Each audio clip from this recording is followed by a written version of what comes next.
इस समय में हम परमेश्वर के वचन को जब हम लोग ध्यान करने के लिए जा रहे हैं, ये विश्वास में बने रहें कि परिस्थिति कुछ भी रहे, हालात कुछ भी रहे, इस समय में हम कौन से हालातों का सामना कर रहे हैं या हम कौन से परिस्थितियों का सामना कर रहे हैं या हमारे चारों ओर वो कौन से परिस्थितियां इन दिनों में चल रहे हैं। मेरे प्यार, हो सकता है ये सारे समाचारों को, ये सारे हालातों को आप जब सुनते हो, जब आप देखते हो, आपके मन में घबराहट आ जाती है। हो सकता है कि आपके मन में डर आता है कि अब भविष्य क्या होने के लिए जा रहा है। हो सकता है कि माँ बाप ये सोच रहे हैं मेरे बच्चों का आने वाले दिनों में परिस्थिति क्या होने के लिए जा रहा है।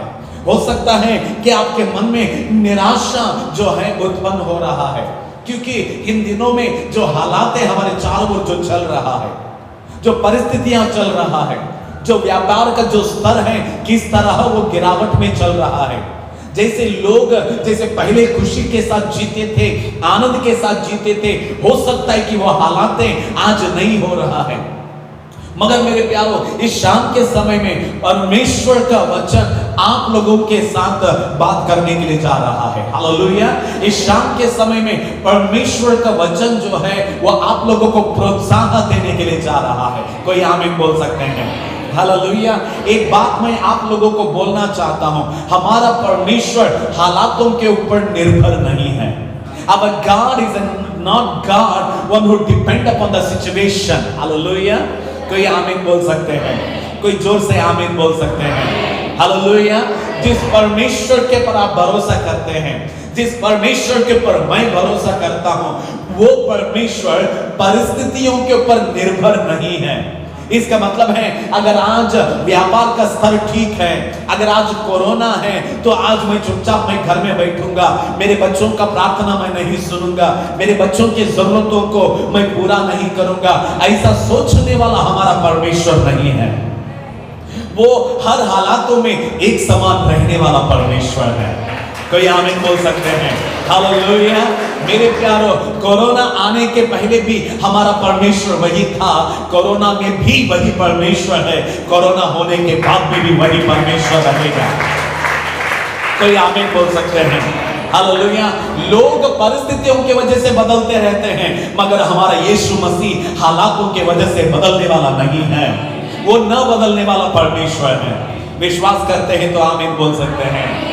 आमीन। वो कभी भी बदलने वाला परमेश्वर नहीं है। बगल वाले को देखकर बोलिए, हमारा परमेश्वर बदलने वाला परमेश्वर नहीं है। आमीन। आज लोग बदल जाते हैं, परिस्थितियों के अनुसार लोग बदल रहे हैं, हालातों के वजह से लोग बदलते हैं। कई जो परिस्थितियां हैं लोगों को बदलने के लिए मजबूर कर रहा है। मगर मेरे प्यारों, इस समय में ये ठान लेना अपने दिल में, जिस परमेश्वर के ऊपर तू भरोसा करता है वो परमेश्वर कभी बदलने वाला परमेश्वर नहीं है। आमीन। कोई आमीन बोल सकते हैं? हालेलुया। हमारा जो पगार है वो बदलता रहता है ना। कोरोना के पहले एक पगार था, उसके बाद में आज एक पगार है। इसीलिए आज जो जीवन का जो पहिया है, आज कई लोगों का धीरे चल रहा है और कई लोग मुसीबत का सामना कर रहे हैं। मगर मेरे प्यारों, इस समय में जो आप यहाँ पे आकर बैठे हैं और परमेश्वर के ऊपर जो आप भरोसा करते हैं, ये अपने मन में, अपने दिमाग में ये स्थिर कर लेना कि ये तेरा परमेश्वर कभी बदलने वाला परमेश्वर नहीं है। वो अल्फा है, वो ओमेगा है, वो आदि भी है, वो अंत भी है। आमीन। वो कभी भी न बदलने वाला परमेश्वर है। कोई आमीन बोल सकते हैं? इस समय में मेरे प्यारों, मैं आप लोगों के सामने एक विषय को परमेश्वर के वचन में से उजागर करने के लिए मैं कोशिश कर रहा हूं। वो कौन सा विषय है? वो विषय ये है कि अकाल में आप कैसे आशीषित हो सकते हो।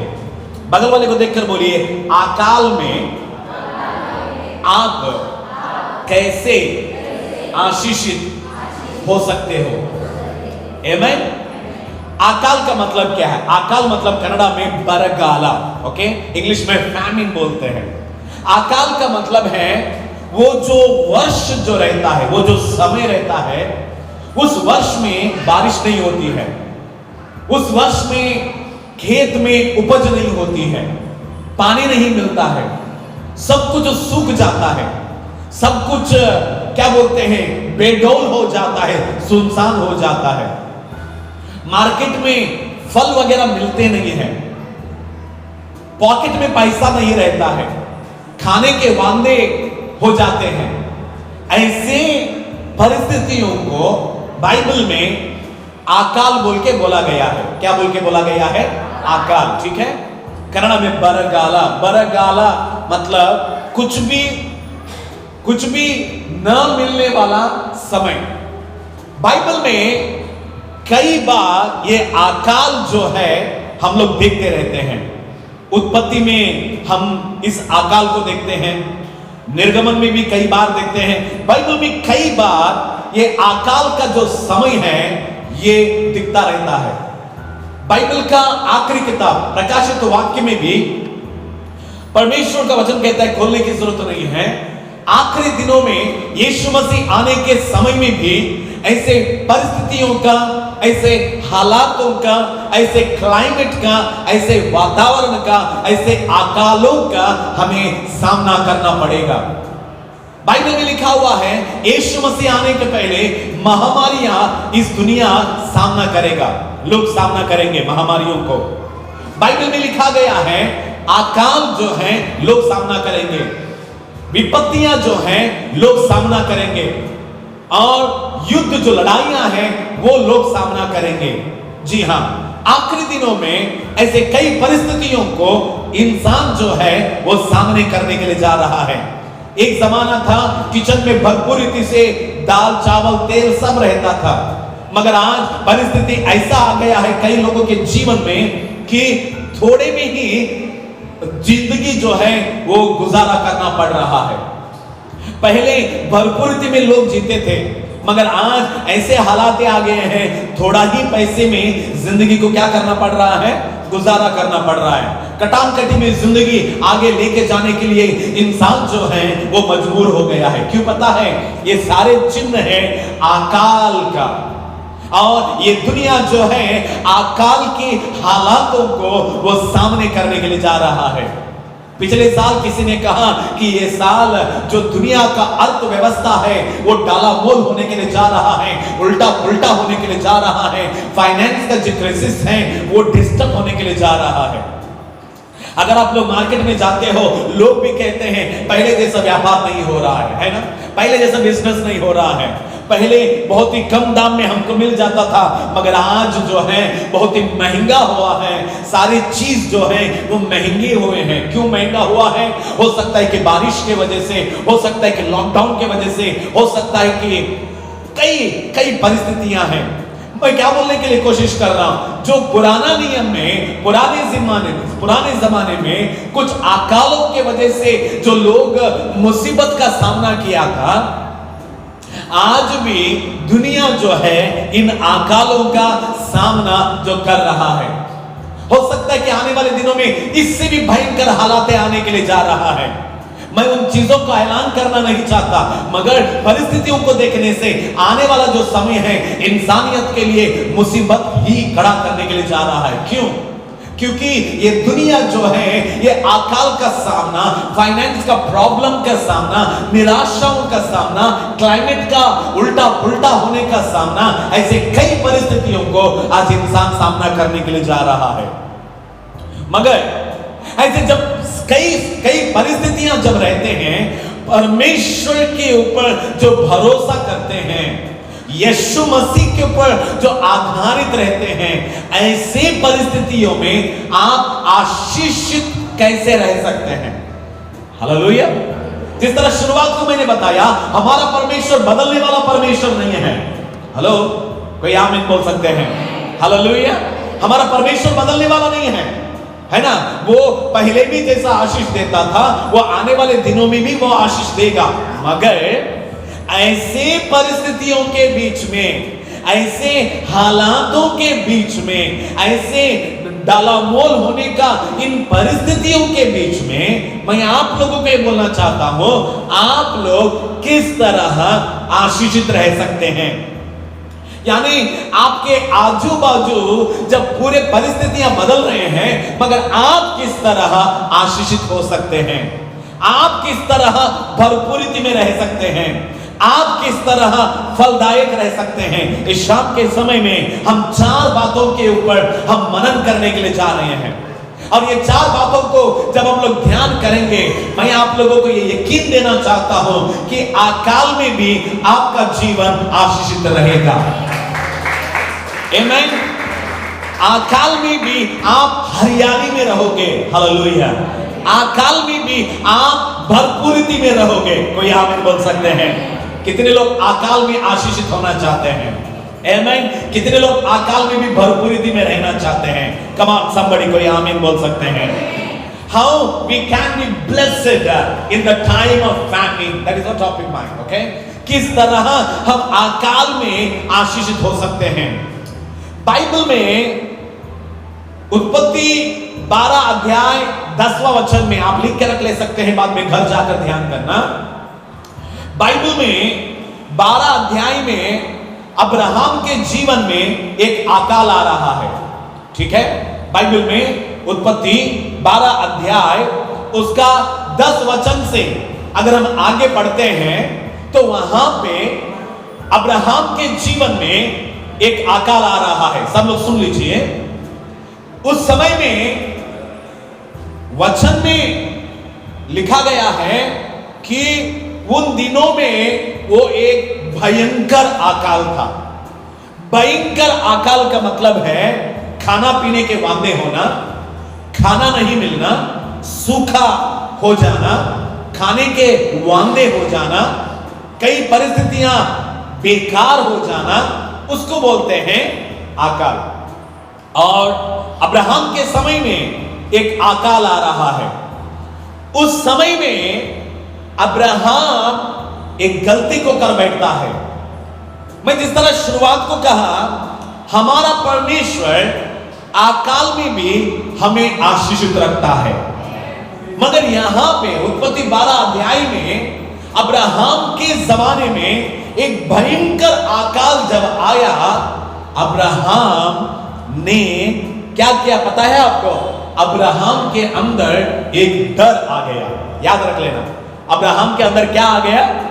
एक डर आ गया, एक भय आ गया। अयो, हमारा क्या होने के लिए जा रहा है। इसीलिए वचन में लिखा हुआ है, वो नीचे मिस्र देश में चला गया। किधर चला गया? मिस्र देश में। सिर्फ मिस्र देश नहीं, वहां पे वचन में लिखा गया है नीचे मिस्र देश में जाकर वहां पे रहने के लिए चला गया। क्या करने के लिए चला गया? वो रहने के लिए। जी हां। और वहां पे जाने के बाद में भी वहां पे भी उसके अंदर ऐसा डर आया कि फरो का लोग अब्राहम को उसकी पत्नी के वजह से मार डालेंगे। इस तरह अब्राहम के अंदर डर आ गया, और वो अपनी पत्नी को कहता है, हम जब उस गांव में जाएंगे, तुम जाकर वहां के लोगों को बताना कि मैं तेरा पति नहीं, मैं तेरा भाई हूं। मैं तेरा पति नहीं, मैं तेरा भाई हूं, क्योंकि तू बहुत सुंदर है। हो सकता है कि तेरे वजह से वो लोग मुझे मार डालेंगे और वो तुझे अपने साथ लेके जाएंगे। तू मुझे भाई बोल देना उधर जाकर। मेरे प्यारो, यहां पे बाहर कानान में जो है वो अकाल चल रहा है, मगर परमेश्वर के ऊपर विश्वास करने वाला अब्राहम, उसके अंदर एक डर आ गया है।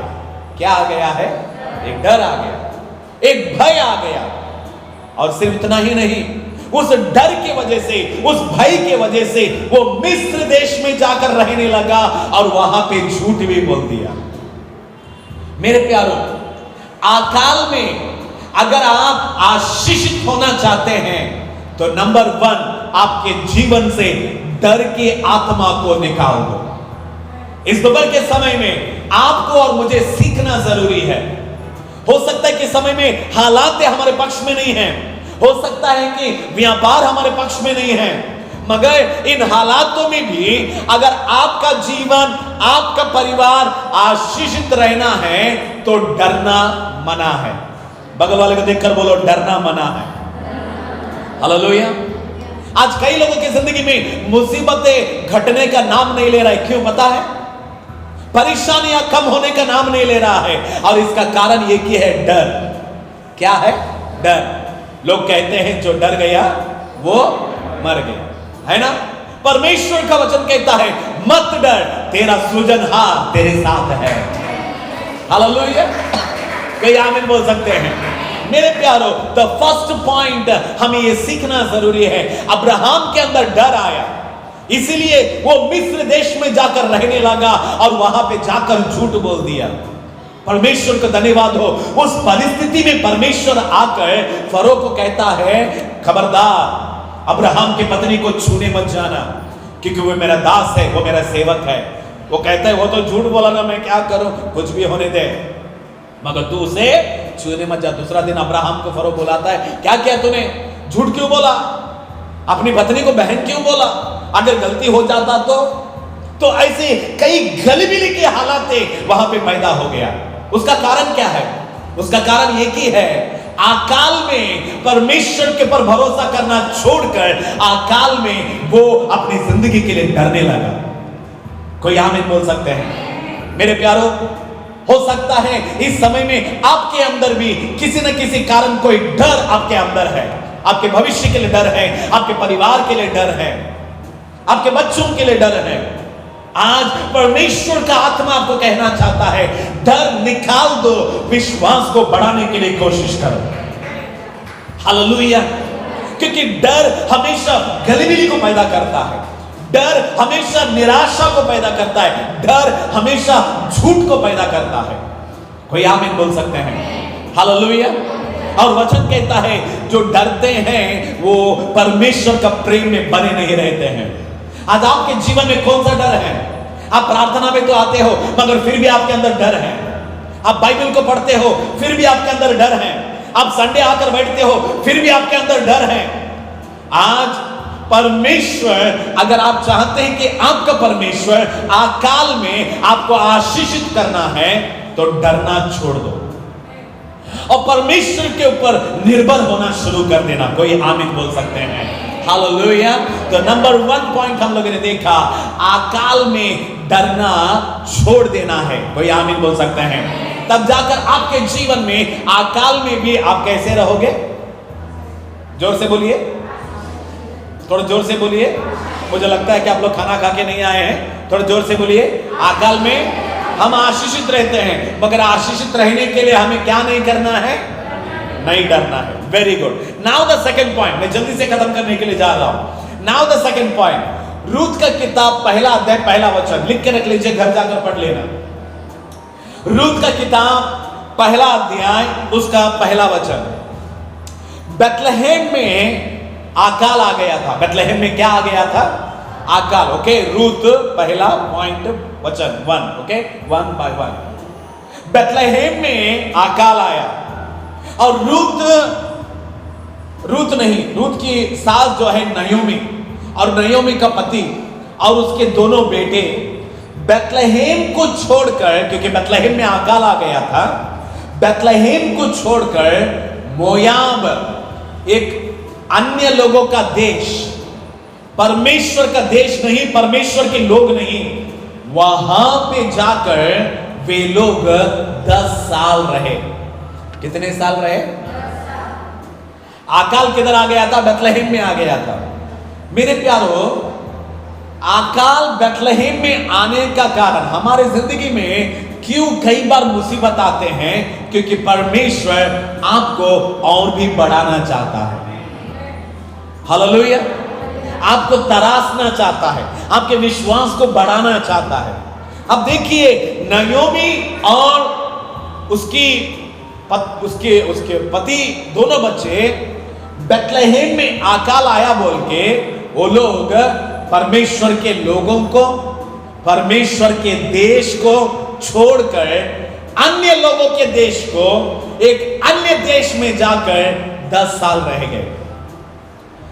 क्या हो गया मालूम है आप लोगों को? वो 10 साल नयोमी का पति मर गया, नयोमी का बड़ा बेटा मर गया, नयोमी का छोटा बेटा भी मर गया। तीनों पुरुष लोग क्या हो गए? मर गए। और बच्चे कितने? 3 विधवा लोग। रूत की किताब में पढ़कर देखना, वहां पे बच्चे कितने? 3 विधवा लोग। जी हां, बैतलहम में अकाल आया बोल के वे लोग अपना बुद्धि का सहारा लेकर एक अन्य देश में जाकर रह गए और उनका परिवार मुसीबत का सामना करना पड़ा। द सेकेंड पॉइंट, अकाल में अगर आप बर्बाद नहीं होना चाहते हो तो अपना बुद्धि का सहारा मत ले। तो फर्स्ट पॉइंट हम लोगों ने सीखा, अकाल में अगर आशीषित होना चाहते हो तो डरना नहीं। Right it down, okay? क्या नहीं होना चाहिए? नहीं डरना है। दूसरा, अकाल में अगर आशीषित होना है तो अपना बुद्धि का सहारा नहीं लेना चाहिए।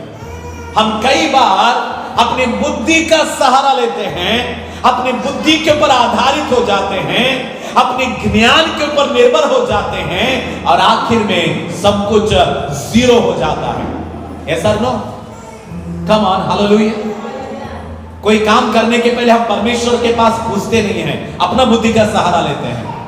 किधर भी जाने के पहले हम परमेश्वर के पास पूछते नहीं हैं कि परमेश्वर उधर जाऊं क्या नहीं जाऊं, ये काम करूं क्या नहीं करूं, यहां पे तकलीफ है मगर फिर भी परमेश्वर आप कहना, अगर आप कहोगे तो इधर ही रहूंगा, अगर आप नहीं कहते तो आगे बढ़ूंगा। जी हां, विश्वासियों का स्वभाव ऐसा रहना चाहिए, परमेश्वर को बिना पूछे कुछ काम नहीं करना चाहिए। चाहे कोई बिजनेस रहे, चाहे कोई घर रहे, चाहे कोई व्यापार रहे, चाहे कोई शादी रहे। कुछ लोग ना परमेश्वर को बिना पूछे शादी कर लेते हैं, 2 महीने के बाद में ऐसे झगड़े शुरू हो जाते हैं, ऐसे लफड़े शुरू हो जाते हैं। अब लास्ट में जिसने लड़की को लेके आया उसके ऊपर कोसने लगते हैं, तू लड़की को लेके आया और मेरा शादी करवाया। परमेश्वर को पूछकर आगे बढ़ना जरूरी है, अपना बुद्धि का सहारा नहीं लेना है। हो सकता है कि समय में प्रॉब्लम है, हो सकता है कि समय में डिफिकल्टीज हैं, इस समय में निराशा है, मगर परमेश्वर को पूछकर आगे बढ़ो। कोई आमीन बोल सकते हैं? अगर परमेश्वर को पूछकर आगे बढ़ेंगे कभी भी बर्बाद नहीं हो जाएंगे, हमेशा आबाद में ही रहेंगे। समय नहीं है इसलिए आगे बढ़ रहा हूं। फर्स्ट पॉइंट, अकाल में डरने मत जाना। दूसरा पॉइंट, अकाल में अपना बुद्धि का सहारा लेने मत जाना। तीसरा पॉइंट, परमेश्वर, फर्स्ट किंग्स, पहला राजा 17 अध्याय उसका 2 से लेकर 4 वचन तक। पहला राजा 17 अध्याय उसका 2 से लेकर 4 वचन तक। यहां पे सुन लीजिए, यहां पे परमेश्वर का एक दास है और उसका नाम एलिया है। सब लोग बोलिए एलिया, जोर से बोलो एलिया, थोड़ा और जोर से बोलो एलिया। ओके? उस गांव में अकाल आया। उस गांव में क्या आ गया? अकाल आया। मगर परमेश्वर एलिया को कहते हैं, एलिया तू डरने मत जाना, इस अकाल में मैं तुझे पालूंगा। आमीन? मैं तुझे खाना खिलाऊंगा, मैं तुझे पानी पिलाऊंगा। दुकानों में राशन नहीं रहेगा मगर तू भरपूर रीति से खाना खाएगा। मार्केट डाउन हो जाएगा मगर तेरा पेट भरा रहेगा। ये परमेश्वर का वादा है अकालों में। हालेलुया। एलिया को परमेश्वर कहते हैं अकाल है मगर मैं तुझे क्या करूंगा? पेट भर के मैं खाना दूंगा। तो तुझे क्या करना है पता है? तू जाकर नदी के किनारे उधर बैठ जा। हालेलुया। जंगल में एक नदी है, उस नदी के किनारे चुपचाप क्या कर ले? बैठ जा। कोई काम करने की जरूरत नहीं है। सुबह कौवा आएगा। क्या आएगा? कौवा आएगा, मटन लेके आएगा। क्या लेके आएगा? मटन लेके आएगा। जोर से बोलो, मटन लेके आएगा। ओके? शाम को भी कौवा आएगा। क्या लेके आएगा? मटन लेके आएगा। हालेलुया। क्या लेके आएगा? मटन लेके आएगा। तू मटन खाना और नदी का पानी पीना, और जितने भी ये अकाल का वर्ष है तो भरपूर रीति से खाना खाता रहेगा। कोई आमीन बोल सकते हैं? यही हमारा परमेश्वर है। इसलिए मैं बोल रहा हूं, हमारा परमेश्वर व्यापार के ऊपर आधारित नहीं रहता। हमें खाना खिलाने के लिए वो स्वर्ग के दरवाजों को भी खोल देगा। आमीन। कोई आमीन बोल सकते हैं? पहले लॉकडाउन में हम लोगों ने देखा 8 महीना 9 महीना कई लोगों को मतलब काम नहीं था, जॉब नहीं था, चोच नहीं था। मगर कोई भी भूखा नहीं मरा। परमेश्वर ने सबको सबको खाना खिला के रखा। थोड़ा सा तकलीफ का सामना करना पड़ा, मगर फिर भी कोई भी नहीं मरा भूखे से। कोई आमीन बोल सकते हैं? हालेलुया। मेरे प्यारे, तीसरा पॉइंट, मैंने पहला पॉइंट बोला कि अकाल में डरना नहीं। दूसरा पॉइंट बोला अकाल में अपना बुद्धि का सहारा लेना नहीं। तीसरा, अकाल में परमेश्वर के बात को सुनना। आमीन। एलिया ने परमेश्वर का बात सुनकर नदी के किनारे जाकर बैठा। सुबह भी कौवा खाना लेके आया, शाम को भी खाना लेके आया। नदी का पानी पीकर वो 3 साल तक भरपूरती में जीता रहा। आप और मैं अगर अकाल में परमेश्वर के बातों को मानेंगे, उसके बातों के अनुसार जिएंगे, उसकी आवाज को अपना कान लगाएंगे, तो आप कभी भूखा नहीं मरोगे, आप कभी कंगाल नहीं होगे, आप कभी भी आपके जीवन में, आपके घर में कभी भी खालीपन नहीं रहेगा। आप और आपका परिवार भरपूरती में जीता रहेगा। कोई आमीन बोल सकते हैं? हेलो, आमीन। मगर हमें किसका बात को मानना है? परमेश्वर का बात को मानना है। कोई आमीन बोल सकता है? परमेश्वर की आवाज को सुनना है, उसके आवाज को सुनेंगे, उसके बात को मानेंगे, आप आशीषित रहोगे। कितने लोग आशीषित होना चाहते हैं? कितने लोग अकाल में भी आशीषित होना चाहते हैं? द थर्ड पॉइंट, किसका बात को सुनना है? हमें परमेश्वर के बात को सुनना है। चौथा पॉइंट बोलकर मैं खत्म कर रहा हूं। चौथा पॉइंट बोलकर मैं खत्म कर रहा हूं। चौथा पॉइंट उसी अध्याय में, पहला राजा 17 अध्याय में 13 से लेकर 16 वचन तक अगर हम लोग देखते हैं, 13 से लेकर अगर 16 वचन को देखते हैं, वहां पे एक विधवा को देखते हैं। किसको देखते हैं हम लोग? एक विधवा को देखते हैं। और उस विधवा के पास परमेश्वर एलिया को भेजता है। उस विधवा के पास परमेश्वर एलिया को भेजता है। और उस विधवा का परिस्थिति कैसा रहता है पता है आपको? पूरा अकाल से उसके घर में आटा खत्म, तेल खत्म, सब खत्म। शाम को वो जंगल में जा रही थी। उसको एक लड़का रहता है। वो जंगल में जाकर ये सोचकर जा रही है जंगल को, 4 लकड़ियों को चुनूंगी, घर में थोड़ा सा आटा है, आज रात को एक रोटी बनाकर मेरे बेटा और मैं खा लूंगा, और कल हम लोग मर जाएंगे, क्योंकि ये अकाल हमको मारने के लिए जा रहा है। ये सोचकर वो विधवा जंगल में आती है लकड़ी को चुनने के लिए। उसी समय परमेश्वर का दास एलिया जो है उस विधवा से मुलाकात करते हैं और जाकर कहते हैं, माँ थोड़ा सा पानी लेके आओ, प्यास लग रहा है।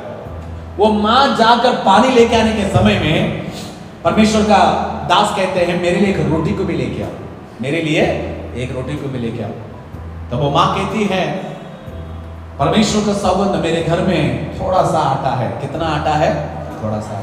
मेरे लिए और मेरे बेटे के लिए रोटी बनाकर खाकर हम कल मर जाएंगे, ऐसा सोचकर मैं क्या चुनने के लिए आई हूं? मैं लकड़ियों को मैं चुनने के लिए आई हूं। तो परमेश्वर का सेवक कहते हैं, डरने मत जा। कोई आमीन बोल सकते हैं? आपके घर में कितना दाल है, कितना चावल है, कितना तेल है, ये मायने नहीं रखता, मगर आपके जीवन से डर निकाल देना, क्योंकि जितना भी है उसी से परमेश्वर तेरा पेट पालने के लिए जा रहा है। परमेश्वर का सेवक कहते हैं, डरने मत जा। कोई आमीन बोल सकते हैं? तू जाकर मेरे लिए छोटा सा रोटी लेके आ, तू जाकर मेरे लिए छोटा सा रोटी लेके। उस समय में वो विधवा ने कुछ भी नहीं बोला, ठीक है बोल के जाकर छोटा सा रोटी बना के पहला परमेश्वर के दास को वो रोटी देती है। और वो रोटी खाने के बाद में परमेश्वर का सेवक कहता है, अगला 3 साल पूरा दुनिया में अकाल रहेगा, मगर तेरे घर में आटा और तेल का कमी नहीं रहेगा। आमीन। वो जाती है घर को, अपने मटके से आटा निकालती है, रोटी बनाती है, वापस मटके में जब देखती है वापस आटा रहता है।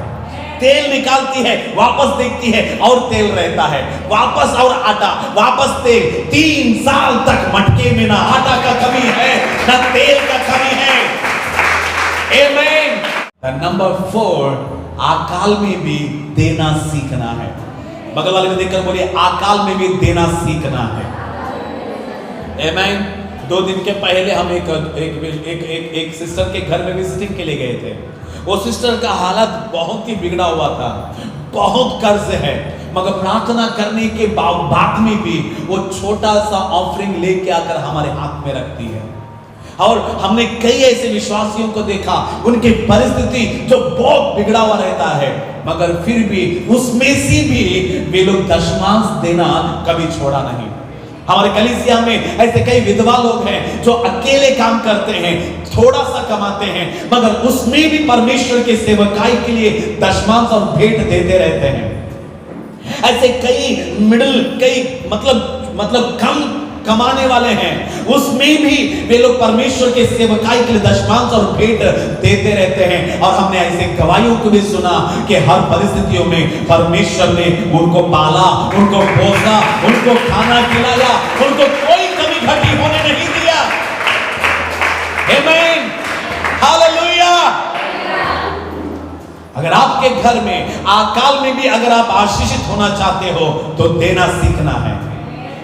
कुछ लोग कहते हैं बहुत आने के बाद में देंगे। बहुत आने के बाद में देना, ये परमेश्वर के बच्चों का स्वभाव नहीं है। जब कुछ भी नहीं है उसमें से देना, ये परमेश्वर के बच्चों का स्वभाव है। हालेलुया। ये पता है, जब वो प्रभु का वचन कहता है, जो थोड़े में ईमानदार है उसको बहुत दिया जाएगा।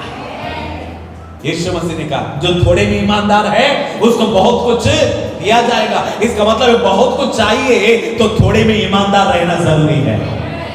थोड़े में ईमानदार रहना जरूरी है। हालेलुया। मेरे प्यारो, हो सकता है कि समय में अकाल है, मगर फिर भी परमेश्वर आपको पालना चाहता है, परमेश्वर आपको आशीषित रखना चाहता है, परमेश्वर आपको भरपूरित में रखना चाहता है। तो नंबर 1 पॉइंट, डरना छोड़ दो। आमीन। Come on somebody, hallelujah. बोलिए, डरना मुझे छोड़ देना है। आमीन। दूसरा, मेरा बुद्धि का सहारा मुझे नहीं लेना है। तीसरा, मुझे परमेश्वर की आवाज को हमेशा सुनते रहना चाहिए, उसके बातों को मानना है। चौथा, कमियों में भी मुझे देना सीखना है। अगर 4 बातें हम करेंगे, आपके घर में, आपके रसोई में, आपके काम काजों में कभी भी कमी घटी नहीं रहेगा। आपके चारों ओर लोग हो सकते हैं भूखे रहेंगे, मगर आप कभी भी भूखे नहीं रहोगे। आपके बच्चे भूखे नहीं रहेंगे। आमीन। आपके परिवार के लोग भरपूरी का खाना खाकर परमेश्वर की स्तुति करते रहेंगे। मगर 4 बातें जरूरी है। 4 बातें जरूरी है। बोलिए, मुझे नहीं डरना है अकाल में, मेरा बुद्धि का सहारा मुझे नहीं लेना है, मेरे परमेश्वर के बातों को मुझे मानना है, कमियों में भी मुझे देना है। प्रभु इस वचन को आशीष दे। आमीन। आइए खड़े होकर हम प्रार्थना